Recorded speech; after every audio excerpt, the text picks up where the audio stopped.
الحمد لله الذي جعل رزقي في يديه ولم يجعل رزقي في أيدي الناس.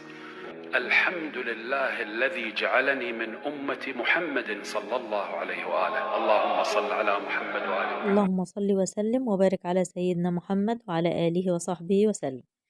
إن شاء الله تكونوا بخير وصحة وعافية وانتوا بتشوفوا معايا الفيديو ده النهاردة. عملت معاكم كذا نوع جبنة في الفيديوهات اللي فاتت، إن شاء الله تشوفوها وتعجبكم وتنفذوها وبإذن الله تنال إعجابكم. النهاردة إن شاء الله هعمل معاكم الجبنة القريش.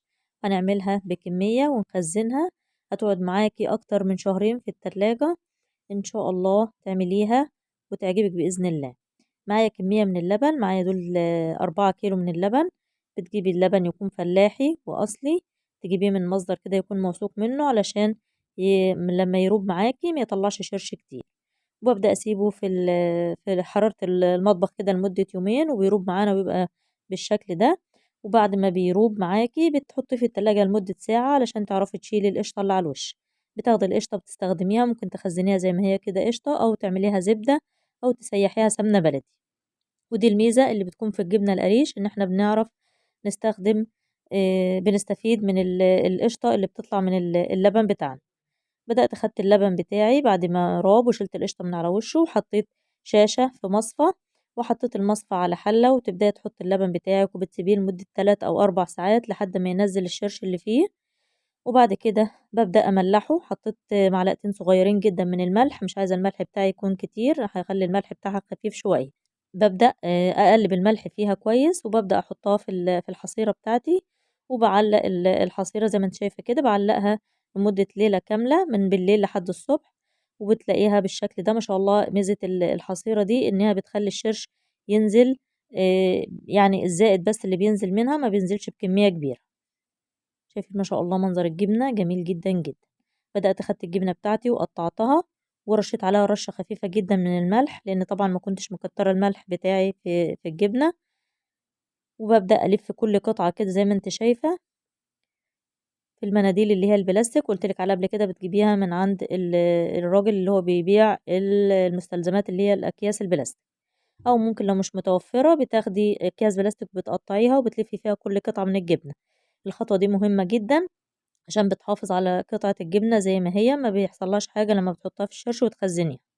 معايا كمية من الشرش، صفيت الشرش بتاعي وببدأ أملحه.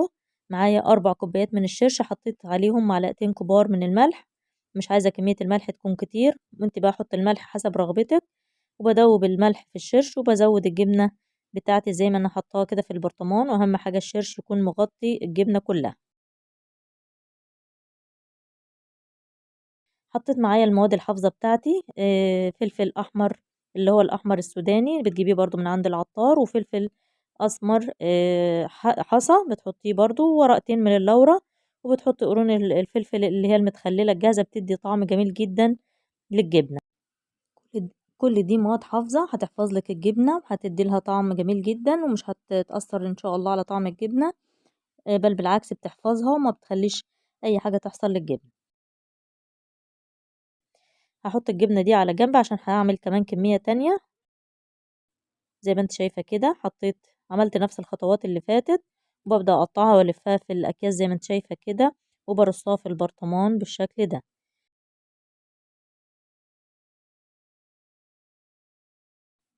شايفين الخطوة دي مهمة جدا. جبت غطا بلاستيك يكون يعني خفيف شوية، وببدأ احطه كده بدخله في البرطمان بتاعي واضغط عليه.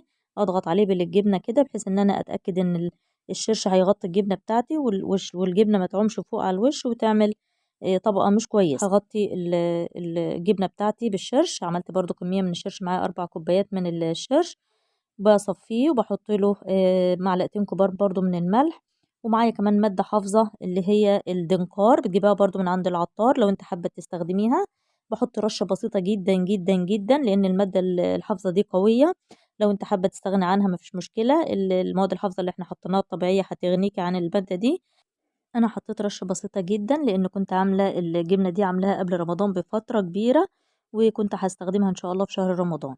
وبرضو كتبت على البرطمان كده التاريخ وهفتحه معاكم ان شاء الله النهاردة بإذن الله 10 رمضان. النهاردة 1 أبريل. شوف أنا عاملة الجبنة دي ما شاء الله من أكتر من شهر ونص، زي ما هي ما شاء الله بخيرها، طرية وجميلة ما اتغيرتش ولا دابت ولا حاجة في الشرش. بسم الله ما شاء الله جميلة جدا، وملحها مظبوط جدا جدا. لو انت حابة تزودي الملح شوية مفيش أي مشكلة. حبيت ان انا اطلعها معاكم وعشان اعرفك ان انت ممكن تخزني الجبنة القريش لمدة شهرين او اكتر في التلاجة. اهم حاجة وانت بتطلعي الجبنة من البرطمان ايدك ما تلمس الشرش خالص، ولا اي معلقة تكون مبلولة. حاولي تلبسي جوانت كده او كيس بلاستيك وانت بتطلعي القطعة، بحيث ان انت ايدك ما تلمس الشرش. ان شاء الله الوصفة تعجبكم وتعملي الجبنة القريش وتخزنيها ان شاء الله، تاكليها بألف هنا وشفا. لو الفيديو عجبك ما تنسيش تعملي لايك واشتراك في القناة عشان يوصلك كل جديد من فيديوهاتي. أسيبكم في أمان الله وأشوفكم إن شاء الله على خير في فيديو جديد، والسلام عليكم ورحمة الله وبركاته.